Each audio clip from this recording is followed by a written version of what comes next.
In a sense, this kind of acting, I guess you're just having fun and you're putting on the rags and, Lee Marvin, the cold-blooded cowboy of Hollywood who once emerged from the Pacific battlefield with scars all over his body.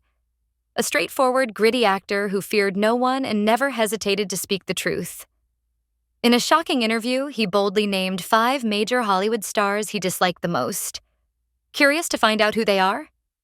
Let's explore.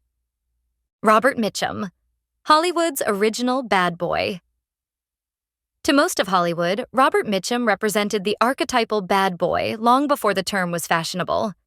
His cool detachment, slouched posture, and sleepy-eyed stare defined his screen presence in film noir classics such as Out of the Past, 1947, and The Haunting Night of the Hunter, 1955.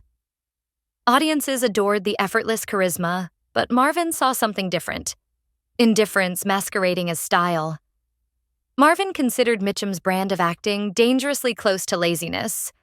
While critics praised Mitchum's minimalist delivery, Marvin viewed it as a shortcut, an unwillingness to push deeper into a role. Off-screen, the two were even more combustible. Mitchum's well-documented appetite for alcohol was a constant source of tension. He was notorious for showing up on set after a night of heavy drinking, often unprepared and unwilling to rehearse.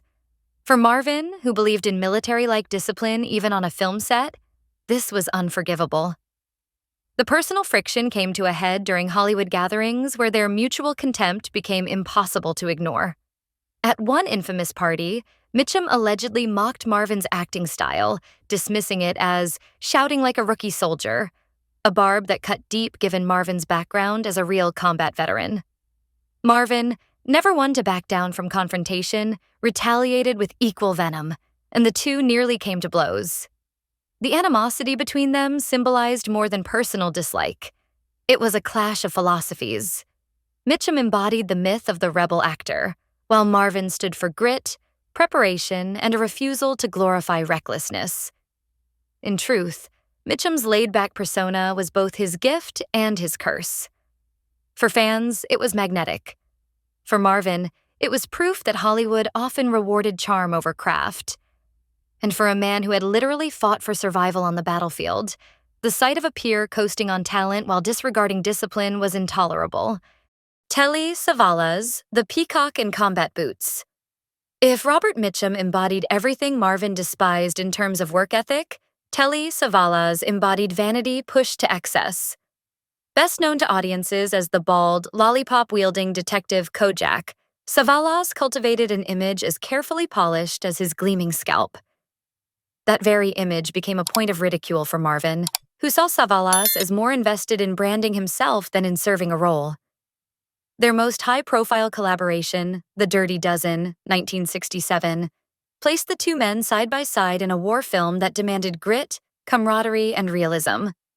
Yet behind the camera, Marvin grew increasingly irritated by Savalas's antics. According to accounts from the set, Marvin believed Savalas was constantly jockeying for the spotlight, adjusting his performance to draw attention to himself, even in ensemble scenes. For a man like Marvin, who placed the integrity of the story above individual ego, this was an unforgivable sin. Marvin's contempt became so sharp that he publicly labeled Savalas a peacock in combat boots, a cutting remark that encapsulated his view of the actor as someone strutting for admiration rather than embodying a soldier's grit. The insult spread quickly, fueled by the press, and only deepened the rift between the two men. Unlike Mitchum, who masked his indifference with charisma, Savalas openly embraced showmanship. His iconic bald head, his ever-present lollipop, his deliberate swagger, all of it fed a personal brand that audiences adored, but that Marvin dismissed as theatrical gimmickry. To Marvin, whose own performances were grounded in scars both physical and emotional, such artifice rang hollow. He saw Savalas less as a serious actor and more as a self-promoter thriving in a system that rewarded spectacle. Yul Brynner, the man obsessed with the spotlight. Few actors in mid-20th century Hollywood exuded the commanding presence of Yul Brynner. With his shaved head, regal posture, and theatrical flair, Brynner transformed roles such as the King of Siam in The King and I, 1956, and the gunslinger in The Magnificent Seven, 1960, into cultural landmarks. To audiences, he was magnetic. To directors, he was difficult but bankable. To Lee Marvin, however, Brynner was intolerable. Marvin's issue with Brynner was not a matter of talent. He acknowledged the man's success, but of attitude. He believed Brynner cared less about inhabiting a role than about controlling how he appeared on screen. Brynner was infamous for intervening in camera setups, insisting on particular angles, and dictating how lighting should fall on his face. For Marvin, this crossed an inviolable boundary. The actor's job was to serve the story, not the mirror. Marvin's disgust crystallized in a biting remark he made after observing Brynner on set. "Brynner doesn't act. He just waits for the spotlight to hit him." The quip summed up Marvin's contempt for what he considered hollow vanity. His disdain grew so intense that he once rejected a project outright upon learning Brynner was attached, allegedly telling producers he would rather drink battery acid than share the screen with him. For a man who prided himself on candor, this was not hyperbole but principle. Brynner, in many ways, symbolized the Hollywood Marvin most distrusted, a place where the performance of glamour often overshadowed the performance of truth. Tony Curtis. The pretty face. Marvin couldn't respect. If Brynner represented calculated vanity, Tony Curtis epitomized Hollywood's obsession with surface-level beauty. With his dark curls, sculpted features, and effortless charm, Curtis was one of the great heartthrobs of the 1950s and 60s. His roles in Some Like It Hot, 1959, and Spartacus, 1960, cemented his reputation as both a romantic lead and a box office draw.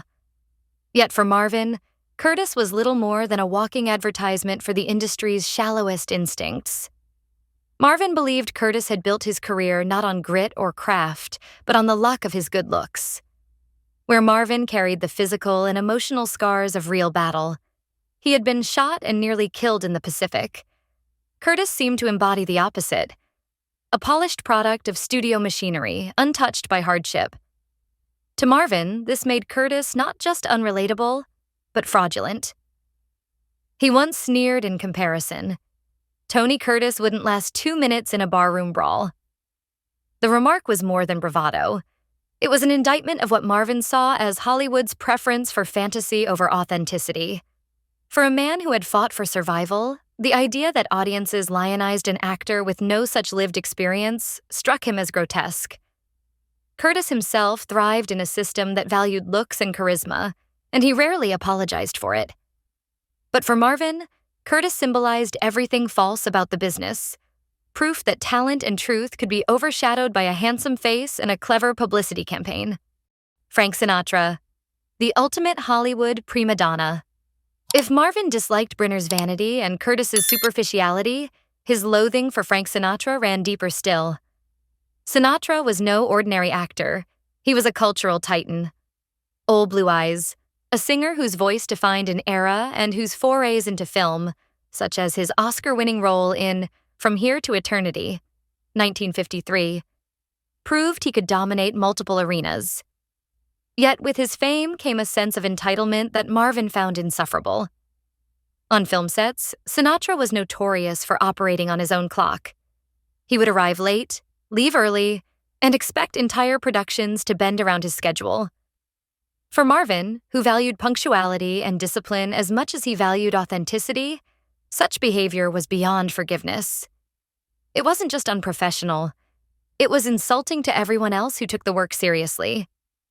Their personal animosity crystallized when Sinatra was initially slated to star in The Dirty Dozen, 1967, a film that would become one of Marvin's defining projects.